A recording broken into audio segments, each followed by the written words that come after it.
Alergjitë e stinës kanë shënuar një rritje të ndjeshme gjatë kësaj periudhe, duke bërë që tek shumë individë ato të shoqërohen edhe me probleme shëndetësore. Sipas mjekëve okulistë, të sytë janë më të prekurit nga alergjitë stinore. Jemi në kulmin e stinës alergjive, sepse pranvera sapo ka filluar dhe nuk diskutohet që mjafton të dalësh jashtë dhe të gjithë kemi provuar që këto polenet apo pushrat e pemëve janë prezent.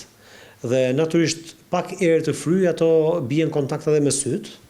Logjikisht sidomos personat që kanë predispozicion që të kenë alergji, pikërisht nga këta ngacmuesit stinor, pra nga polenet apo këto që janë ngacmues të kësaj stine, aq më shumë ne shohim pacientë që paraqiten me këto probleme si fëmijë por si dhe të rritur. Mjeku okulist Rubin Topi shprehet se rastet e personave me alergji në sy janë të përditshme në klinikat okulistike. Ai këshillon qytetarët për më shumë kujdes të shtuar me qëllim që alergjitë të mos përkeqësohen. Në rastet që kemi çdo ditë, janë të përditshme pa diskutim.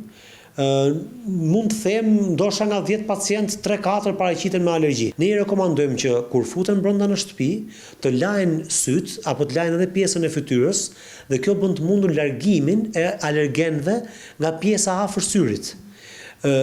Pastaj vazhdojmë me këtë pjesën që kur kanë kruarje ne asnjëherë nuk i rekomandojmë kruarjen e syve sepse mund të hapi shumë probleme të tjera. Tjetër pastaj vazhdojmë me pjesën e mjekimit që janë mjekime lokale, pra në sy, kryesisht janë me pika.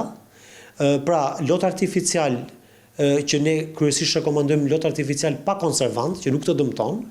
Dhe pas lotit rekomandojmë antihistaminik me pika, pra antialergjik me pika. Skuqja e syve, lotimi i shtuar, kruarje fort janë vetëm disa nga simptomat më të zakonshme të alergjive në sy.